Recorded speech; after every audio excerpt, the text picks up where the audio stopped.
My wife had a secret life with her work husband for 18 months, then said all men cheat and you just got caught first. So I did this during our mediation. Now she came begging when I got full custody throwaway for obvious reasons. I never thought I'd be posting on this sub, but here I am. I, male 38, have been married to my wife Joyce, female 36, for 12 years, and we have 2 kids, Tabitha, female 10, and Sammy, male 7. I guess I should start by saying, this is going to be long because I'm still trying to process everything that's happened in the last few weeks. Joyce and I met in graduate school 15 years ago. I was getting my master's in computer science. She was in the marketing program. We had this stupid required economics class together and got paired up for a project. I thought she was way out of my league. Still do sometimes, to be honest, but somehow we clicked. After graduation, I got a job as a software developer at a tech company where I still work, and she started climbing the ladder at a marketing firm. Everything was pretty much great for the first 8 years. We bought a house, had our kids, and were just happy. At least I thought we were. I need to admit something here, though. 4 years ago, I fucked up. Like, really fucked up. I was at an out-of-town conference, got super drunk with some colleagues, and ended up sleeping with one of them. One time. I'm not proud of it at all, and I'm not trying to minimize what I did. It was the biggest mistake of my life. As soon as I got home, I told Joyce everything. I couldn't even look her in the eyes. I was so ashamed. I was a complete mess, crying and begging for forgiveness. She was obviously devastated. We spent almost a year in marriage counseling working through it. I did everything I possibly could to rebuild trust. Gave her all my passwords, checked in constantly, came straight home from work, the whole deal. Eventually things seemed better. Not perfect, but better. I should mention that Joyce's parents had this really messy divorce when she was 14 because her dad cheated on her mom with like 3 different women. It was traumatic for her, and she always said cheating was her absolute deal breaker, which made what I did even worse, obviously. Anyway, I thought we had moved past it for the most part, even though she would sometimes bring it up during arguments. Like we'd be fighting about something totally unrelated, like the fucking kitchen renovation we've had half finished for like 2 years because we can't agree on anything, and suddenly she'd say something like, well, maybe if you could keep it in your pants, I'd trust your judgment more. But that was happening less and less as time went on. Last year was really rough for me because my mom got diagnosed with terminal cancer. She passed away 8 months ago. Joyce was weirdly distant during that whole time. Like she would go through the motions of being supportive, but there was something off about it. I figured she was just uncomfortable with the whole illness-death thing because she's never been great with that stuff. But now I'm wondering if there was more to it. About 2 years ago, Joyce got this big promotion at work. She was really excited about it, and I was genuinely happy for her. It meant longer hours and some weekend stuff occasionally, but I told her I'd support her however I could. I started handling more of the kids' stuff, school pickups, doctor appointments, making lunches, etc. I was actually kind of enjoying the super dad role, to be honest. But about 18 months ago, things started changing. The occasionally working late became every day. She started having all these team-building events and workshops on weekends. She got super protective of her phone, would take it with her to the bathroom, never leave it out, that kind of thing. She changed all her passwords. We used to know each other's. She'd leave the room to take calls, which she never used to do. And if I ever asked about her schedule, she'd get super defensive. I know this is going to sound stupid, but I seriously didn't suspect anything at first. Like, I thought maybe she was working on some big secret project or maybe planning some surprise for our anniversary. I don't know. And honestly, I really did trust her. I know that sounds contradictory since I'm listing all these red flags, but I guess I was subconsciously noticing this stuff while consciously making excuses for it. Does that make sense? Anyway, about 3 weeks ago, everything blew up. I was doing laundry and found a receipt from a hotel in her pants pocket. It was from a Wednesday afternoon, which was weird because she was supposed to be at work.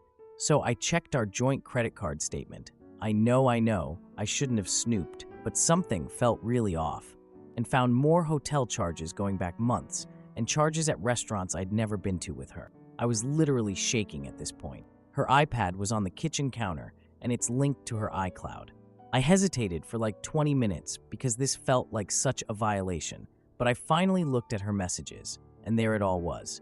Hundreds of messages with someone saved as Ryan W., going back 18 months, with photos and plans, and explicit stuff I don't even want to repeat. I waited up until she got home around midnight. When she walked in, I just asked casually where she'd been. She said she was at work, drinks with the team.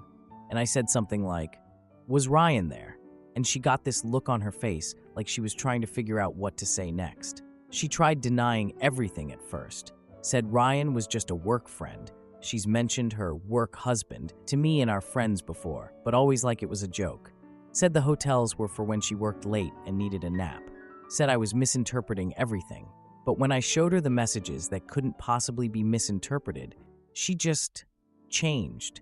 She started screaming at me, said, "All men cheat. You just got caught first. At least I was smart about it." She said she never really forgave me for my one-night stand and that her affair with Ryan was her due compensation. Those were her exact words, due compensation. Like I owed her an affair or something. The worst part was when I asked if she would end things with Ryan. She laughed and said no. Said she had genuine feelings for him that she hasn't felt for me in years. Said he's younger, he's 34, and more ambitious and understands her career goals better. Ryan is some hotshot at her company who's on the fast track to upper management or whatever. The last few weeks have been a blur. We've been sleeping in separate rooms. We told the kids we were taking some space from each other, but didn't mention the affair. We worked out this temporary custody thing where they split time between us. But I've started noticing that during her days with the kids, she often dumps them with her mom so she can see Ryan. Tabitha has gotten really quiet and withdrawn, and Sammy's been having nightmares. It's breaking my heart. We're supposed to go to mediation next week to figure out a more formal separation agreement. I'm honestly terrified about what's going to happen with the kids. Joyce has been making comments about how a mother's relationship with her children is sacred, but then she's not even spending her custody time with them. I don't know what to do. Part of me still loves her, despite everything, but I also feel like I don't even know who she is anymore.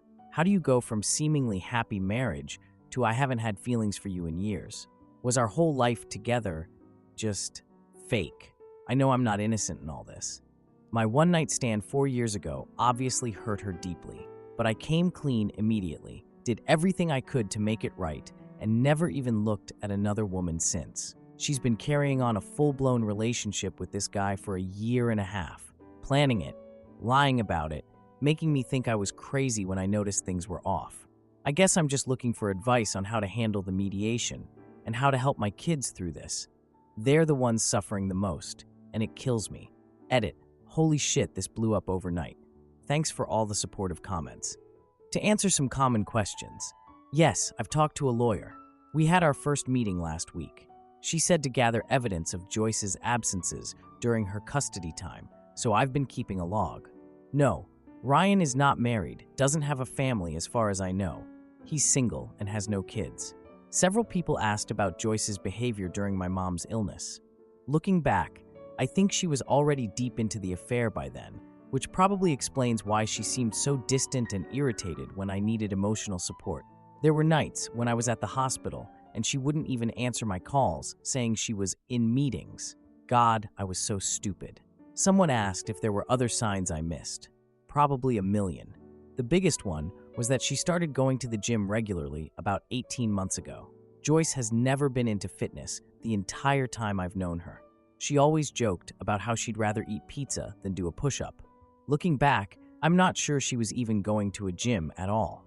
To the people saying I deserved this because I cheated first, I get where you're coming from, I really do.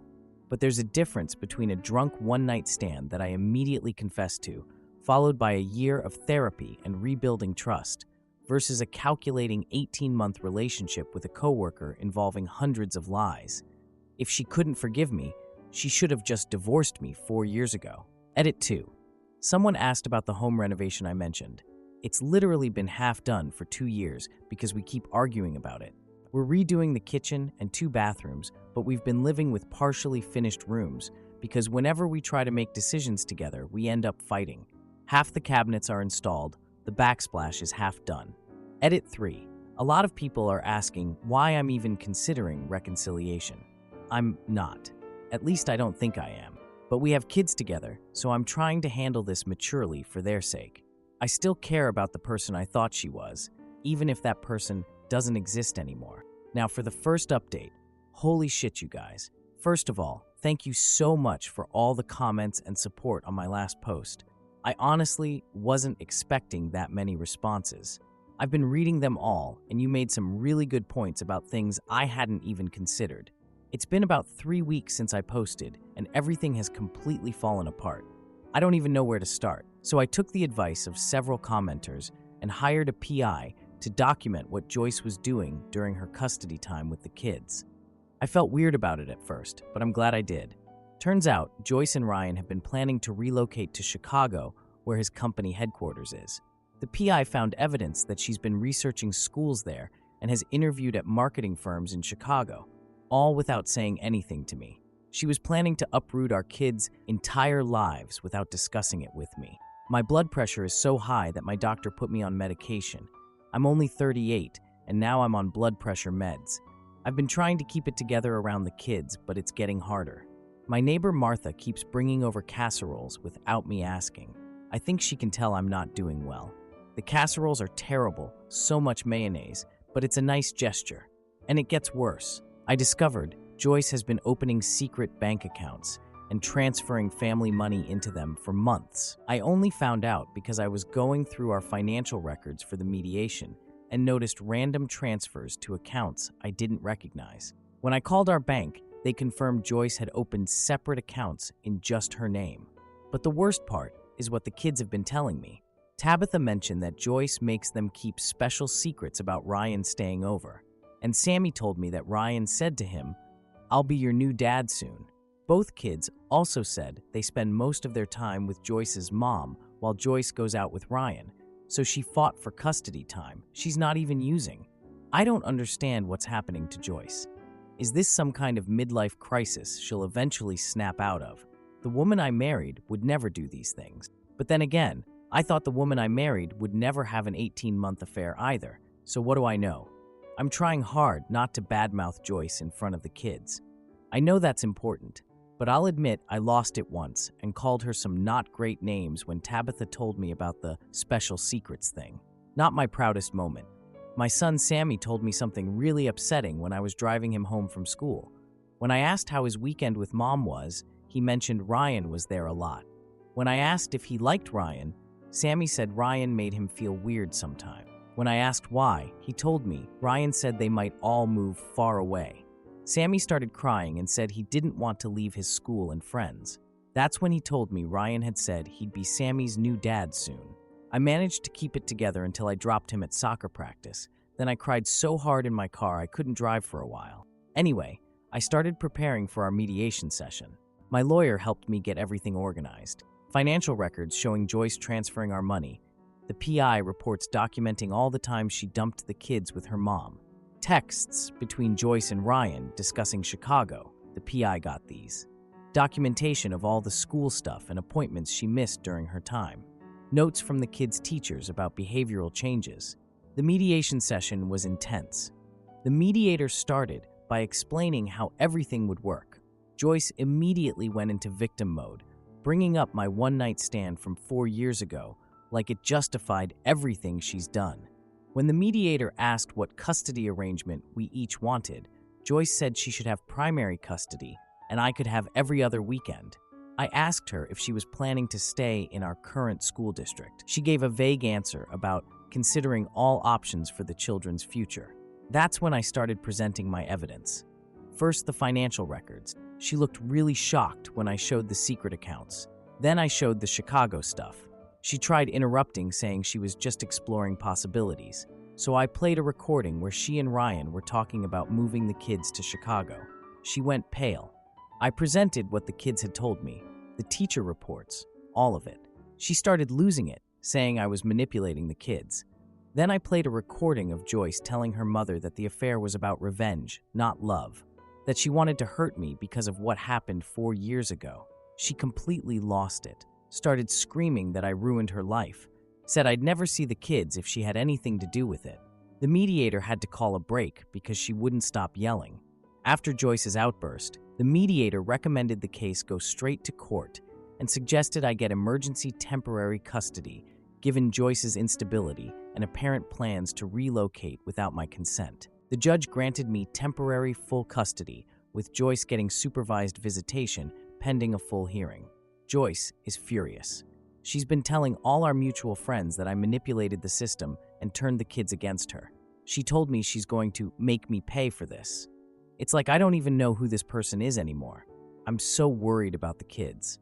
Tabitha has started having crying fits where she can't catch her breath, and Sammy's nightmares are getting worse. I'm looking into therapists for them, but most have waiting lists. How do I help them through this in the meantime? Edit. Wow, I didn't expect this to blow up again. Thanks for all the support. To answer some common questions. Yes, the PI was expensive, but worth every penny. I had to dip into savings, but it probably saved me tens of thousands in legal fees. No, the texts the PI got weren't from hacking or anything illegal.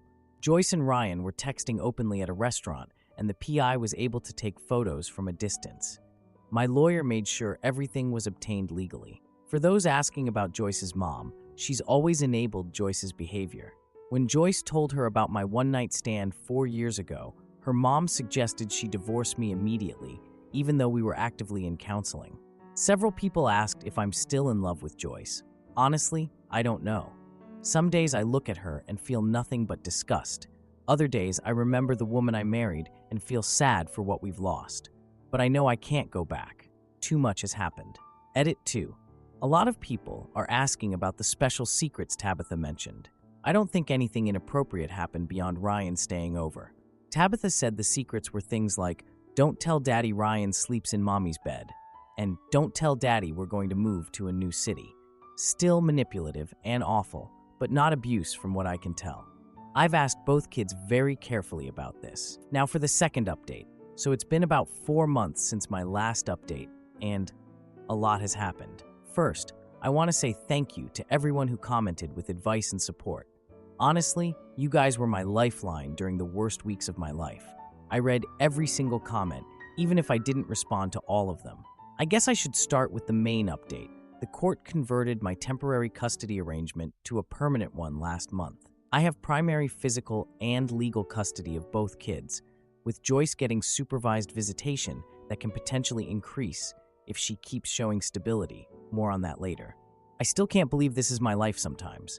Like I wake up in the middle of the night and it hits me all over again that my marriage is over and I'm basically a single dad now. The kids are doing better. Not great, but definitely better than they were 4 months ago. Tabitha's therapist says she's making real progress. She's starting to be more outgoing again, and she joined the school science club last month. Sammy's nightmares have gone from multiple times a week to maybe once every couple weeks, which feels like a huge win. His teacher says he's participating more in class too.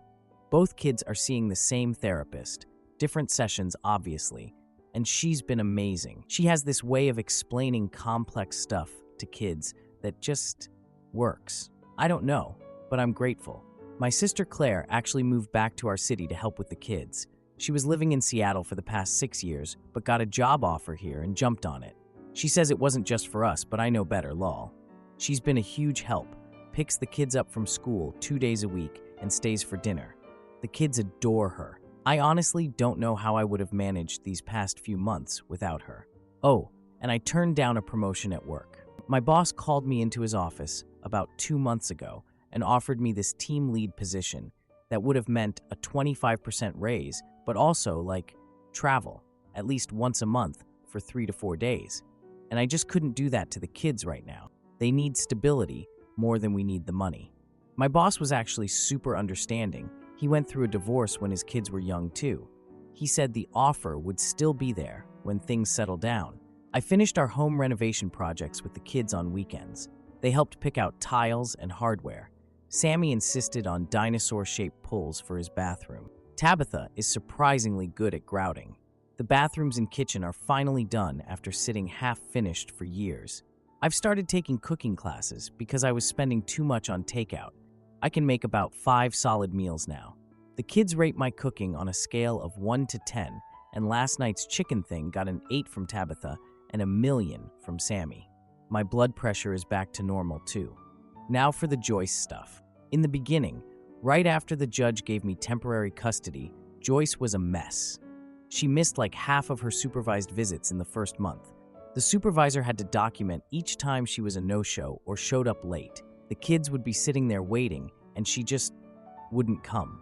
It was heartbreaking. When I'd try to call her to find out what happened, she'd either not answer or she'd be with Ryan and give some excuse about work emergencies. The supervisor told me Joyce spent most of the visits she did attend looking at her phone or asking the kids how I was doing, which is against the rules. Her professional life took a major hit, too.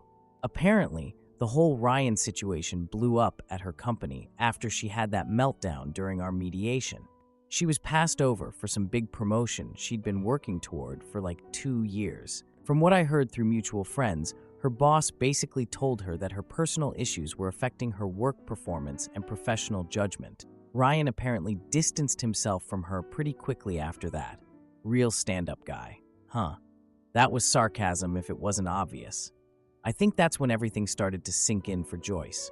That she'd blown up her marriage, damaged her relationship with her kids, and tanked her career. All for a guy who bailed the second she became a liability instead of an asset. About 2 months ago, Joyce's mom actually called me and apologized for her role in everything. She said she'd been reflecting on her parenting and realized she'd been enabling Joyce's worst behaviors since childhood. Honestly, I was shocked. I nearly dropped my phone when I saw her name on the caller ID. Around that same time, Ryan apparently ended things with Joyce completely. She had to move out of her fancy apartment that she could no longer afford without the promotion and into this much smaller place. I think it was a real wake-up call. For the past 2 months or so, Joyce has been different. She hasn't missed a single supervised visit. She's been showing up to parent-teacher conferences. She even started therapy herself. Not court-ordered, she just decided to do it. The visitation supervisor has noted in her reports that Joyce is actively engaged with the kids now instead of distracted. I still don't fully trust her motivations, though. Part of me wonders if she's just doing all this to look good for the court so she can get more visitation. But another part of me thinks maybe she's actually had some kind of genuine realization. It's hard to tell. And just to be clear, I am completely over her. Yes, sometimes late at night, I look at old family photos and feel sad about what we lost. But that's normal, right? It's not because I want her back. It's just mourning the family we were supposed to be. At least that's what my therapist says. Last weekend was a turning point. Sammy had a soccer game and I brought him early for warm-ups. I was surprised to see Joyce already there, sitting in the bleachers. She looked nervous. When she saw us, she walked over kind of hesitantly and asked if it was okay for her to be there. It wasn't her visitation day, but the games are public events, so technically she's allowed to attend. I looked at Sammy to gauge his reaction, and he seemed okay with it, so I told her she could stay. She thanked me and kept a respectful distance. During the game, she cheered for Sammy whenever he did something good, but didn't try to be over the top about it. When Sammy scored a goal, his first one ever, he looked over at both of us. We both cheered, and for a split second, Joyce and I caught each other's eye. It was this weird moment where we were just parents being proud of our kid. Nothing more, nothing less. After the game, Joyce congratulated him but didn't try to make it all about her or monopolize his attention. One of the other parents made some comment about nice to see both parents here supporting him, and I overheard Joyce quietly respond that she's working on being a better mother. I pretended not to hear that. As we were leaving, Joyce asked if we could talk sometime about potentially increasing her visitation. I told her we could discuss it with our lawyers present, and she just accepted that. No arguing, no guilt-tripping. She just said it was fair and left it at that. Then yesterday happened. The kids were already in bed when the doorbell rang around 9 p.m. I opened it and found Joyce standing there, looking emotional. I should mention that she is not supposed to come to my house unannounced. That's one of our court-ordered boundaries. Joyce asked if she could come in to talk. I hesitated, but eventually agreed, telling her she had 30 minutes because I had work in the morning. She sat at the kitchen table, and when I offered her tea, she declined. She started by acknowledging that coming over unannounced was inappropriate and apologized. Then she said losing custody of the kids was what she needed to wake up and see what she'd done to our family. She admitted the whole thing with Ryan was never about love. It was about hurting me. She told me she'd carried her resentment over my one-night stand for years, even though she pretended to forgive me. She said she wanted me to feel the pain she felt, but much worse, which is why she dragged it out for so long and made sure I found out in the most painful way possible. I just sat there listening, trying not to show any emotion. Inside, I was fucking furious, but I kept it together for once. She started crying and said she misses her family and wants another chance. She begged me to consider getting back together, promising she'd be a better wife and mother. I told her I forgive her, which surprised even me, to be honest, but that forgiveness doesn't mean reconciliation. Those are two different things. She got kind of desperate then, saying she's changed and the kids need both parents together. I explained as calmly as I could that what the kids actually need are healthy, respectful parents, whether we're together or apart. She accused me of punishing her by not giving her another chance. That's when I pointed out that her reaction showed she was still thinking about herself, not the kids. She seemed to realize her mistake and apologized again. I told her I'm willing to work toward healthy co-parenting, but our romantic relationship is over. She left looking sad, but more composed than when she arrived. Since that conversation, Joyce has continued to show improvement. The court has approved a slight increase in her visitation as long as it remains supervised. She'll get one additional afternoon per week, which seems reasonable. I've been thinking a lot about forgiveness versus reconciliation. They're not the same thing. I can forgive Joyce without letting her back into my life as my wife, and I think that's where I am right now. I don't hate her anymore, but I also don't trust her. And without trust, there's no foundation for a marriage. I'm not sure what the future holds for us as co-parents. Will Joyce's changes be permanent, or is this just another manipulation? Will the kids fully heal from all of this? These questions keep me up at night sometimes, but I'm proud that I maintained my dignity throughout this whole ordeal. I didn't resort to the kind of vindictive behavior Joyce did. I presented evidence methodically during mediation rather than letting my emotions take over. I put the kids first at every turn, even when it was hard. The wound of betrayal might never fully heal, but it's not bleeding actively anymore, if that makes sense. We're all moving forward day by day. Thank you again to everyone who offered advice and support. You helped me more than you know. Edit. Holy crap, this got more responses than I expected. Thank you all for the supportive comments. To answer some common questions, yes, I have everything documented, including Joyce showing up at my house unannounced. My lawyer knows about it, but we decided not to file anything with the court since it was a one-time thing, and she was respectful when I set boundaries. Several people asked if I regret turning down the promotion. Honestly, no. The money would have been nice, but the kids need me physically present right now. Maybe in a year or two, when things are more stable. No, I don't think Joyce's mom apologizing means she's completely changed. She's made some progress, but she still says things sometimes that make me roll my eyes. Baby steps, I guess. To the person who asked if I'm dating, lol, no. Not even close to being ready for that. Between work, the kids, therapy, and finishing the house, I barely have time to shower regularly. Dating is not on my radar right now. About the cooking classes, they're actually online courses I found. I do them after the kids go to bed. Lots of people asking about Ryan. From what I heard through mutual work friends, he got that promotion Joyce was hoping for, and he's dating someone new already. Joyce's company didn't fire either of them for the affair. It's not against company policy, apparently, but they did separate their departments so they don't work directly together anymore. Someone asked how I handled telling the kids about the permanent custody arrangement. We worked with their therapist on this. We didn't use legal terms like primary custody with them. We just explained that they would be living mainly with me, but would still see mom regularly. The therapist suggested we frame it as, this is our plan for now, and we can adjust as things change, rather than making it sound permanent and scary.